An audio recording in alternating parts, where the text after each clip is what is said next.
Welcome back to Wizard Supercoach.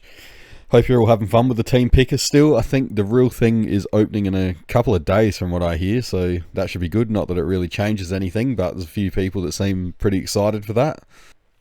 It's been a little while since my last video, but that's because this one has been taking so long to compile the data for. And the fact that I've put in so much effort with this, it makes me more excited to actually present it and speak about it. So hopefully you guys enjoy it and get something out of it. And you're probably wondering, what the hell is this? Like, what is going on right now with this just mass of numbers and stuff? Well, I'll explain it. So I said in an earlier video that I find the Ruck duel really interesting these days. It's pretty much the only one left where, in terms of Supercoach, they directly influence each other's scores and stuff like that. It's really a game within a game, I guess. And I've said a few times, and even last year, that to me it seems like almost a game of rock paper scissors, or maybe put it in Pokemon terms or something like that, where certain types match up better on other types. And you can certainly see the trends with the data and stuff to back that up. And I'll cover that later.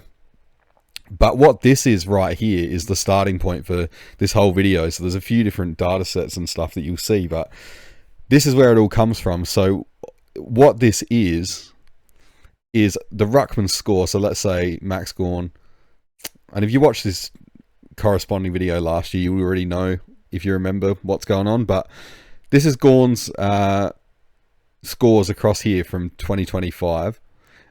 And then we have the opposition ruckman going downwards. So, this is real scientific stuff here, the way I speak. I don't know the scientific terms. What would you call it? The x-axis and the y-axis? I don't know. Whatever it is. Anyway, I'm no mathematician. Bit of a tangent there. So, yeah, this is what Gawn scored against all of these guys, for example. So, Cherry, he's got 2 scores against, and you can see what it is. This, for me, is important because you can layer it, as I have, and you'll see it later on, against the fixture for 2026, so you can see exactly how players score against each other. And I'm now starting to include data over the last 2 years, so it's even better. I guess, like, you can go on DFS Australia, which is a great website, but they only show the average score versus that team, whereas I think it's better to break it down onto individual ruckman. So I guess with this, it's only using games where these ruckmen have been the first ruck, so they've been the majority ruck for that game. And of course there's no sub games or anything like that. So yeah, pure numbers. So yeah, from this, I guess I'll show you the rest of it first. Not very organized. There's a lot to get through, but yeah, I'll go down. Here's the bottom half of it. What I would encourage is, if you want to use this stuff, just screenshot it, pause the video and screenshot it, and then you can do what you want with it. So yeah, this is just the first page. This is where all the data that comes later is where it all stems from. So yeah, this is just matchup versus matchup, and this is going to dispel a lot of myths, I think, and yeah, find out some interesting stuff. So I'll go on to the next page now. So the next thing that this allowed me to do was find out which ruckmen are actually the most restrictive, like who's giving up the most points individually. So not by team, but by individuals. And there's some fairly big surprises in this. So just quickly, in case you haven't worked it out, this is the amount of games they played as first ruck, and then this is what their opponents average against them individually.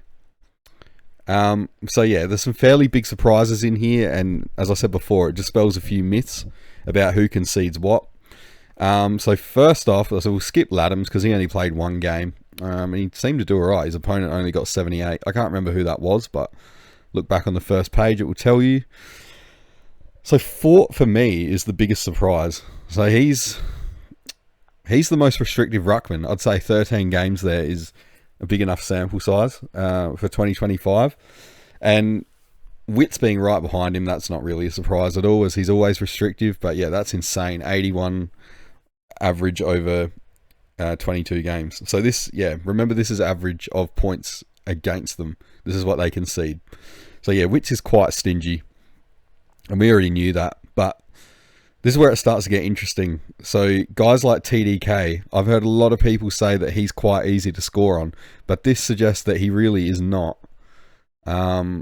He seems to do really well against athletic type ruckmen, because I think it takes away their biggest asset, because, you know, he's pretty much as athletic as ruckman come. Maybe Jackson's about the only one that would be up there, but yeah, I think that's the reason why. But again, this is another myth that I think this proves is wrong. So English, he's another one. Like, we'll skip through here. Brian only played 2 games, but that's pretty good signs for him. Essendon traditionally are pretty hard to score on as a whole, but, you know, Gawn, no surprise, he's hard to score on. English, though, he's another one that people have said for a long time he's easy to score on. Not by looking at this. So he's probably in the top quarter of stingiest ruckman for last year at least. And then this was probably the biggest surprise for me. Blitzarv's out of his 5 games. Only the 91.4 against. And then there's Stanley as well, 95.9 against. So I remember in last preseason, everyone was looking towards Geelong. You wanted a lot of, well, maximum matchups against Geelong for your ruckman. And this would suggest that it was wrong. They actually aren't that good to score on. So even SDK, who, is he on here? Yeah, there he is. Even he wasn't easy to score on. 93 average against, that's not crazy. I mean, it depends who the 3 opponents were, which I can't tell you off the top of my head, but again, look on that first page and it'll tell you. But yeah, 93, it's not the worst at all. Now, by this point, you're probably wondering, why do I care about what each ruckman, averages against, or what they concede? The reason why is because after this, I'll be layering it onto the 2026 fixture, so you can see exactly what your ruckman's likely to be up against, whoever you're looking to choose. But I'll continue with this for now. So, yeah, not too many shocks here. Pitnet's probably pretty restrictive compared to what people think. O'Brien last year, so Rob for the Crom, he was number 1 when I did this. He's dropped a long way. He's about halfway down now. So I do wonder if that's because Adelaide midfield was somewhat weaker this year without Crouch, and Laird was out of there as well. They were pretty good at sharking opposition taps. So, you know, taps to advantage are probably up against him, things like that. He's probably declined a little bit over the last year or two anyway, just around the ground. But yeah, I don't see why that would allow the opposition to score a fair bit more. So anyway, Shrek, who used to be pretty hard to score on, I would say, or at least from the eye test, he's become a bit of a punching bag now. So 112 against. I wonder if it's because he slimmed down. I've always said that his strength was his biggest strength, and, you know, he slimmed down, took that away. He's not built like a brick shithouse anymore, and I know that prevents him from being injured so much, but yeah, it's really taken away his biggest asset. And then, you know, we've got all these guys here that are second rucks and rookies and old folk like Keith, who's now retired. Some of these guys on this list are gone. Obviously, they're not dead, they're just retired. But yeah, there's Flynn out on his own. So absolutely out on his own. 126.7 conceded per game on average. That's crazy. So he actually scores not too bad himself, better than BJ Williams, but Williams definitely is a bit more restrictive. So not really a good sign for West Coast, to be honest. And we know from watching last year or the last few years that there's not a lot of great signs at West Coast. But yeah, I think they're picking up, actually. They'll probably surprise a few and win a couple more games than expected this year. But yeah, I'll try to keep it to Supercoach. So now what we have is I'm going to look at some of the popular Supercoach picks, or the players that people are considering and talking about for their teams that I've noticed, and we're just going to layer these what would you call them? The averages that they concede here on this top section. So this is just in general what they concede. And we're going to layer that on the fixture so that you can see. So if you're considering Briggs, you can see here that according to the league averages, what these players score on average, what they concede on average against other players, Briggs has got a pretty hard time of it. But that's the league averages. I want to know what he does or what these players do against specific opponents. So if we look at Briggs, what he scored against each opponent on average in 2025, it's a slightly different picture. And then what I've got down here is if you want a bigger sample size and you want to base it on 2024 and 25 combined, then there's a different set of averages here for what Briggs has scored. So yeah, it depends. If you want to put more weight into the recency bias of 2025, go for it. But there's also this option here, which is the last 2 years combined. So this is what Briggs has scored down here, these two sections, and the top is what these opponents concede on average. So we can already see here that Briggs does not like playing against O'Brien. Yeah, he had one game. Was it last year or the year before? It was this year. He scored 27 in a full game against O'Brien. So, and it was 61 the year before. So he really doesn't like playing O'Brien. Good news for people looking at Briggs. He only has O'Brien once this year. And he really enjoys playing against Flynn, like most players, as you can see from before. Poor Flynn. I feel sorry for him, but yeah, he's a bit of a bunny for a lot of players. So, and Briggs gets him twice, so that's good for anyone looking at Briggs, I guess. I don't really know though why you'd be looking at Briggs. I don't understand the appeal. Like at his price, you'd basically be hoping that he's a keeper. He's got no chance of being a top four. I can confidently say that. And I always say I don't tell people what to do on this channel, but it's just my opinion. I wouldn't be going near him at all. Like I'm not even considering him. So he doesn't really seem to do well against anyone except inexperienced ruckmen, as we can see. And then for some reason he does quite well against Jackson. Yeah, so you kind of just you got to look at both of these, I think, to get an idea of it, because he's obviously going to have outlier games and stuff like that. But 2 years is pretty decent sample size. That's all I've got anyway, because I only started doing this last year. But you know, it's better than nothing. So again, hopefully you can get something out of it. So I'll move on to the next player, and it's Jordan Sweet. So there's a lot seem to be talking about him. Probably going to be talking about him a whole lot less, seeing as his job security looks under threat from Visentini now.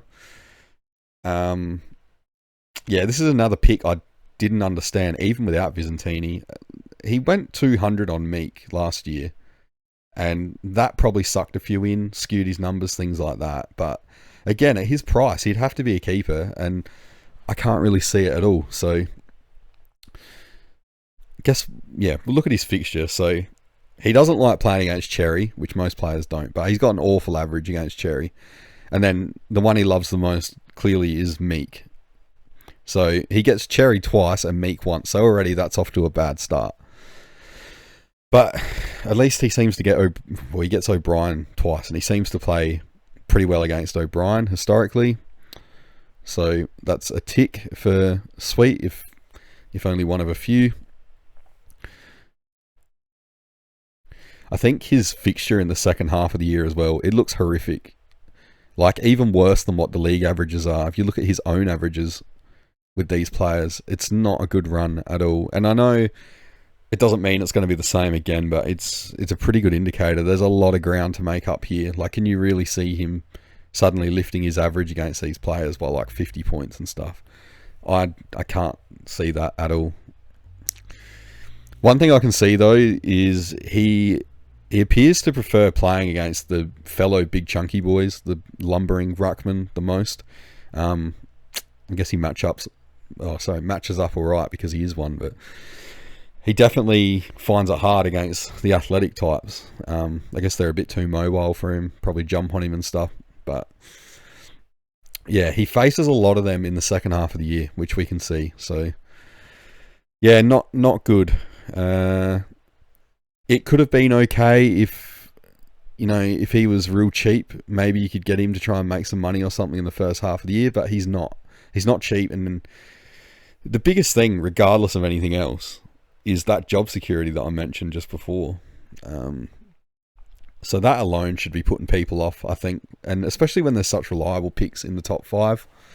But I would say from all the players I've covered here, because I didn't cover every ruckman, because I'm not. This just takes so long to do, and it's not worth it if they're not really being talked about in Supercoach circles. But this is probably the closest, I would say, out of all of them in terms of up here to matching down here. It's fairly close, as you can see. So yeah, the others get a bit more crazy as we go up. So I'll move on to the next one, and this one will be Meek. So pretty quickly we can see that everyone struggles against Gawn, but especially Meek for some reason.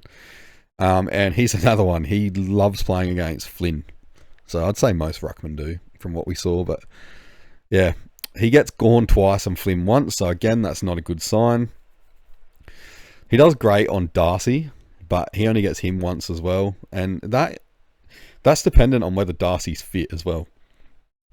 He doesn't obviously score as well against Jackson. So if Jackson's in, that's kind of going to hurt him.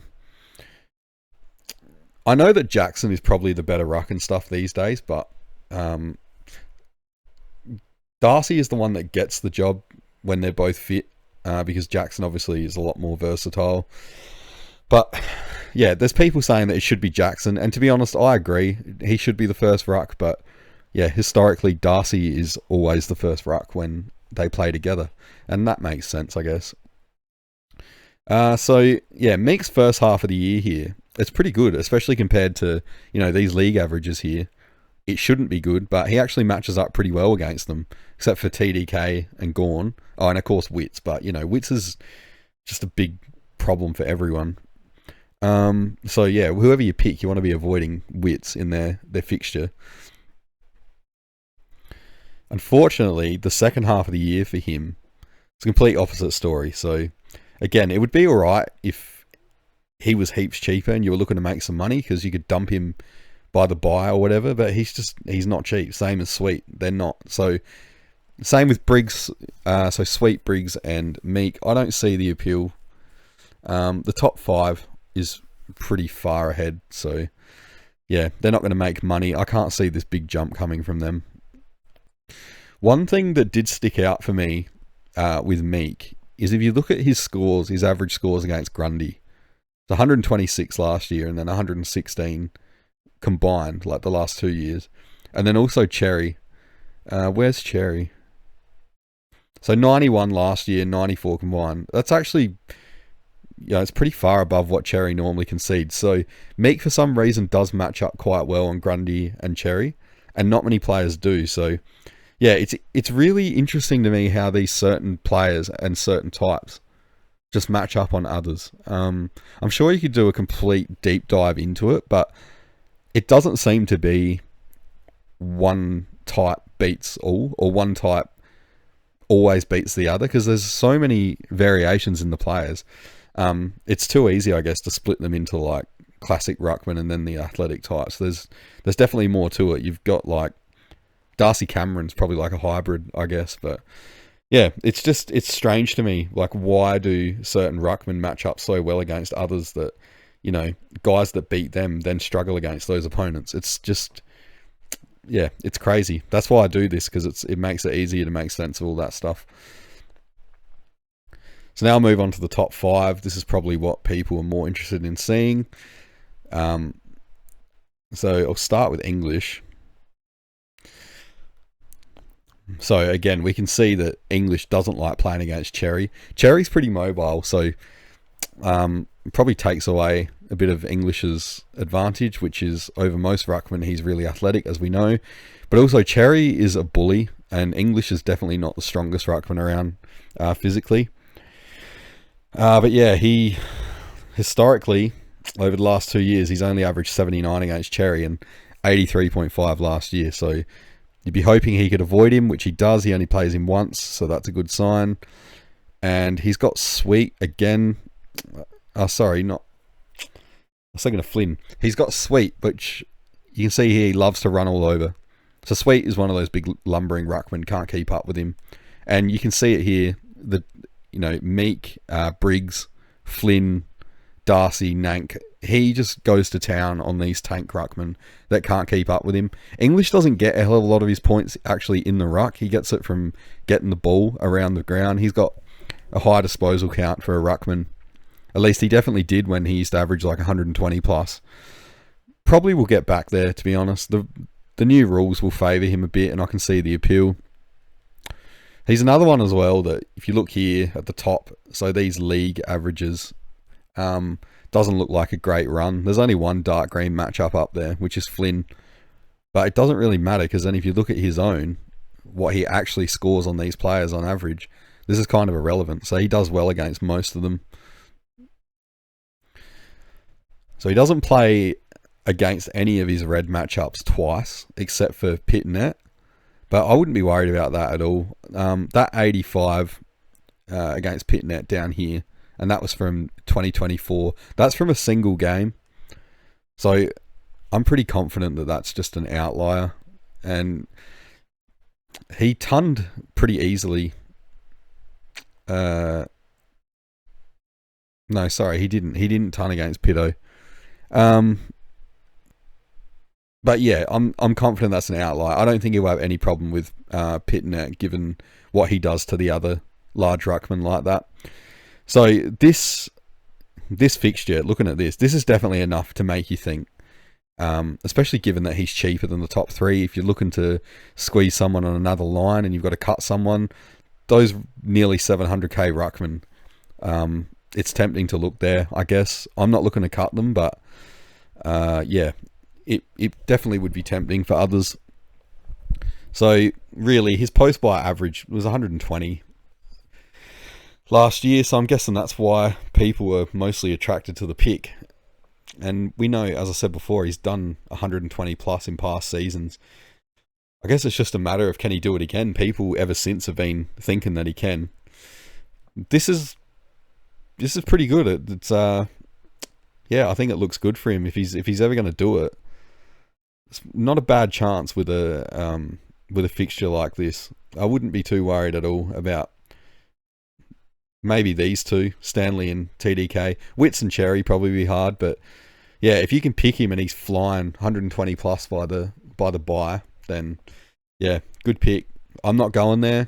I wouldn't rule it out, but I'm pretty locked with what I have. So now, Darcy Cameron. I picked him last year. For anyone that followed my channel, you would already know that. And I kind of pulled him out of nowhere as well at the time. And all the evidence was pointing to him being a good pick for 2025. And he was solid. He ended up with the third most total points for ruckman.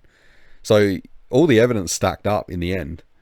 But it just didn't quite work out because, the top three, Gawn, Grundy and Cherry, top three for averages, they just had certain periods where their average was insane and it really hurt me.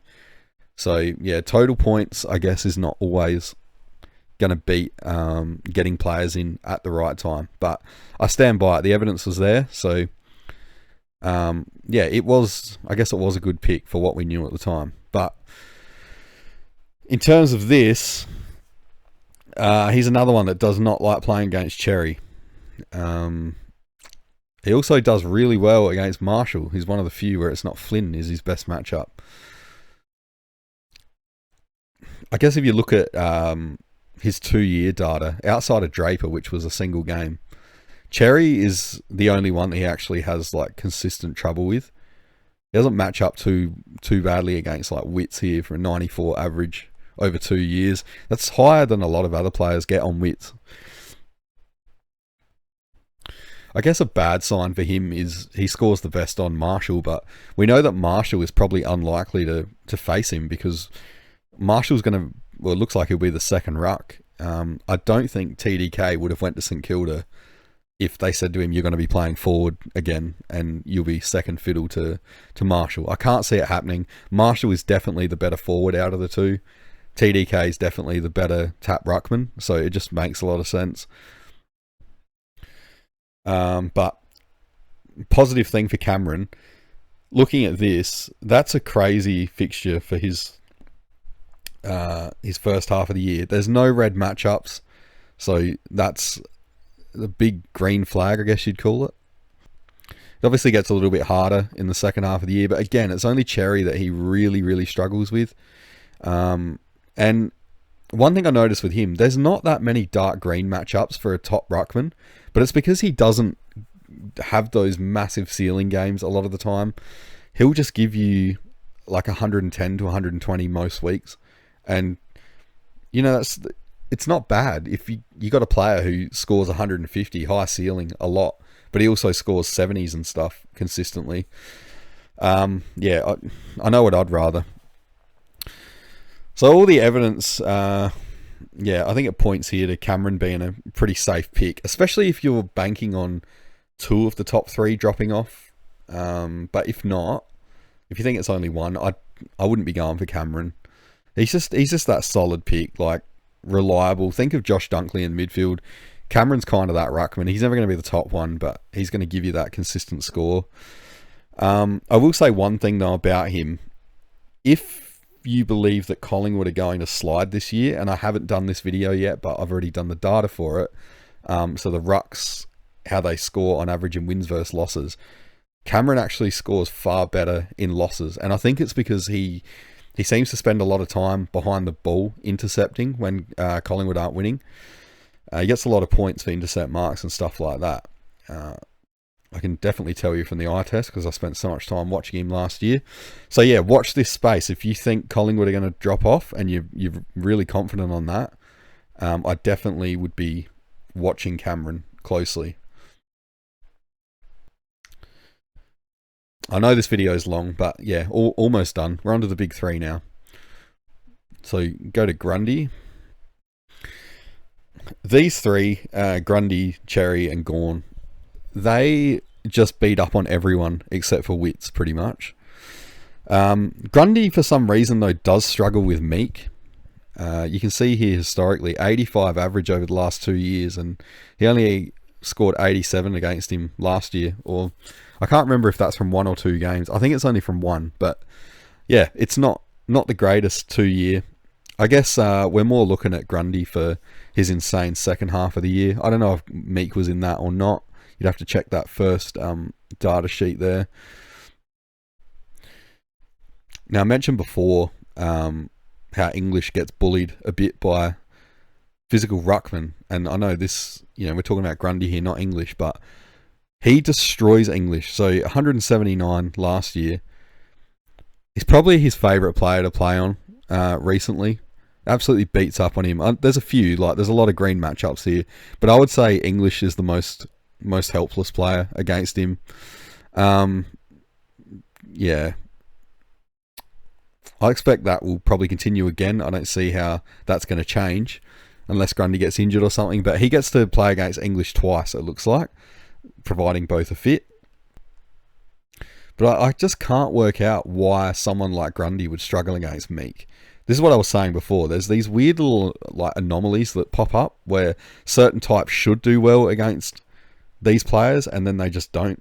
You know, you get a player like Grundy, for example, and he dominates Sweet, but Sweet dominates Meek, and yet Grundy can't. So just, yeah, really weird.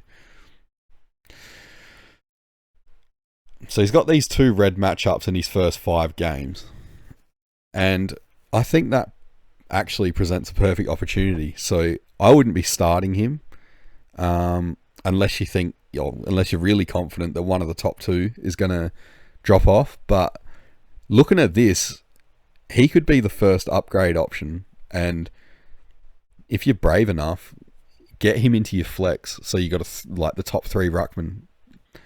I know a lot of people say you shouldn't have a ruckman in your flex because, excuse the pun, but the flexibility kind of goes away. And I get that, but if you could have the top 3 ruckmen in there, I think it's going to even itself out because you'd get massive scores. I don't know how much he would drop in the first 5 games. Haven't worked that out or anything based on averages, but yeah, there's a good chance that he'll be quite discounted after the first 5. So yeah, it presents an opportunity. I guess the biggest question with him is he going to repeat that post-buy form? And I said it in an earlier video, and I'll say it again quite confidently. I think he will. I can just see him going on with it. Sydney are going to be better. He scores better in wins. We know that. So, yeah, I don't see why it would stop, barring injury, of course. But he's behind the top 2 for me. I think the top 2 are clear. But yeah, I'll be trying everything I can to get him after round 5 if he's at a discounted price, because I think it's just, if you could have those 3 in your team, that's huge. Moving on to Cherry now, and with these top 2, I think they're so clear that, you know, we don't really need to say too much about them. I think most people are just going to lock them in and go. They're safe bets. Yeah, just looking at this, Cherry, obviously, his biggest threats are Pitt and Net for some reason. He's popped up a few times. That's interesting. I also find him slightly interesting as a possible pick to make money. If he's going to be the first ruck, he actually doesn't score too badly. Probably a little bit higher price than you'd want, but if you're really looking to save money in the ruck line, he's one. But yeah, he's relevant here for the fact that he's quite stingy. And then obviously Wits, which everyone, again, they struggle with him. He's an absolute roadblock. Pain in the ass for all owners of every other ruckman. And yeah, Cherry loves beating up on BJ Williams. So poor old West Coast copping it again, but not as bad as Flynn. I guess back on the Pitto matchup, they've only played each other once ever, and I'm pretty confident that that would be an outlier, just judging by their types. I know it's not always going to line up that way, but yeah, I can't see Pitto stopping Cherry on the regular. He's only got him the once this year anyway, and Wits, so that's another good sign. This is not a good looking fixture, really, for a top ruck, like at the top here, if you were going by these conceded league averages, but you can see that he just scores really well against them anyway. So it doesn't matter one bit. This is what's important, how he matches up against these opponents. So obviously the 2 red matchups there in the first half of the year, not too worried. But the second half absolutely opens up. There's no red matchups, plenty of dark green. Most players are dark green matchups to him anyway. But yeah, this to me just says Cherry absolutely is set and forget. And he hasn't moved from my team since it opened, and yeah, I'm locking him in with full confidence regardless of any new rules or anything like that. He's going to get it done provided he stays fit and doesn't get suspended again. But as I said, we don't need to say too much about Cherry and Gawn. I think their numbers say it all. I don't have to say much about it. And you know, again, I'd say if you want to use any of this stuff, just hit the pause button and screenshot it and then come to your own conclusions. I'm not really here to tell you everything about it. I guess I just present the data. I've done the work, the hard part. Yeah, it's all set up for you. So yeah, hopefully you enjoy it. So I'll move on to Gawn now to finish up. So if we were to look at this for Gawn at his price, if we were to take notice of these conceded league averages, that's a horrendous run to start the year. But because it's Gawn and he's absolutely Superman, have a look at how he actually matches up on these players. So again, there's Wits as a roadblock. He's probably the worst player that... Oh, sorry, I shouldn't say he's the worst player. I mean, he's the worst player for Gawn in terms of scoring. But if we look at the 2-year average, 91.6, that's not bad. That's a lot better than what most players score against Wits. So, you know, it's to be expected. And every player is going to come up against him. So I'm just unfortunate that Gawn's got him twice. Also not so great against O'Brien, I guess, and Cherry. But again, historically, if we look past last year, not too bad at all. So really, it's just wits that's the major problem. Even when Gawn gets pantsed by, like, it's happened where it was Grundy, it was Cherry. Usually the next time he bounces back and he'll score pretty well on them. So he always works it out in the end. Oh yeah, and like every other player, poor old Flynn is the punching bag for Gawn. I guess I should point out as well something crazy here, and he's the only player that's like it. There's not a single red matchup in his 2-year data. So the way these are split as well, I probably should have explained this earlier and I forgot to. In terms of the colours here, the red matchups are anything that's under 90. And then 90 to 100 is, or 90 to 99 I should say, is this orangey kind of colour. And then I got 100 to 120 is the green. Because, if your ruckman scores 105, that's not too bad. You take that as a green score. Plus, if you go back to that second page where I looked at who was the most restrictive, most ruckmen fell into that category anyway. Like the highest number of them were between 100 and 120, I think. So that explains why there's a slightly bigger gap for that one. And then 120 plus is the dark green. I'm sure you probably will work that out pretty quickly anyway, but I had to explain it. So Wits early might drop his price a tiny bit if he can't put up you'd probably need 100 plus to do all right. And there's every chance that he could go 80 something, 90 something like that. It will drop his price. I wouldn't be scared though. Because if you look here, it's going to pick up real quick again. Like, look at these insane averages through here. I'm not afraid to say that Gawn, in my opinion, is the best ruckman of the AFL era. Certainly the best that I've seen. And I know it's not really like an unpopular opinion, but there are those people out there that still insist that Dean Cox was better. As good as he was, and I think those two are clear of everyone. Gawn's just been doing it so long, and how many times has he been All-Australian? Like 8 or something. Probably will be again this year. It's just crazy. Absolutely crazy. So as I said before, his best matchup is against Flynn, I would say. And he only gets him once this year from what I can see. But it really doesn't matter. Look how many dark green matchups there are. Gawn kind of just makes like everyone, except for about 5 players, a dark green matchup.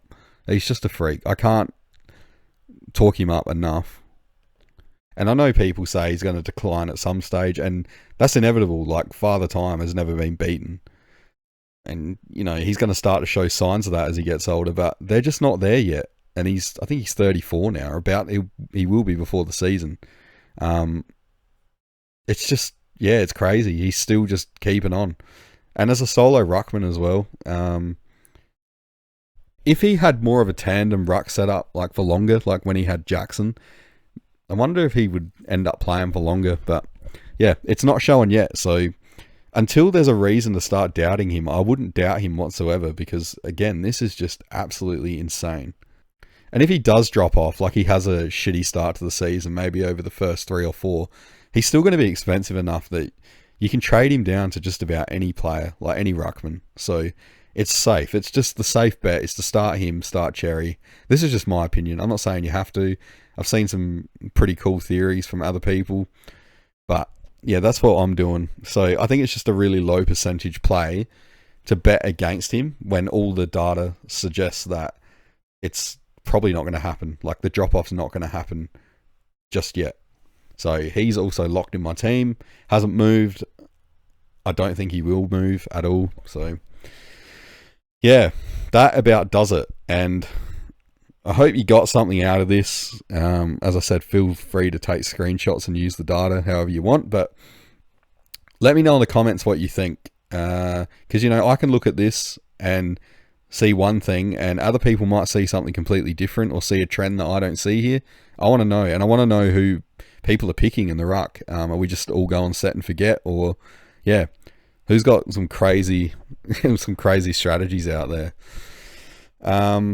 And again, please subscribe and like and comment or whatever. As I said, this does take a lot of time. The data, just collecting that alone took me hours. So yeah, it's nice to make it feel worth it. But again, hopefully you got something out of it. And yeah, I should have another video coming out in, well, a couple of days, I would say. Got a fair bit of data saved up. So yeah, I'll see you in that one.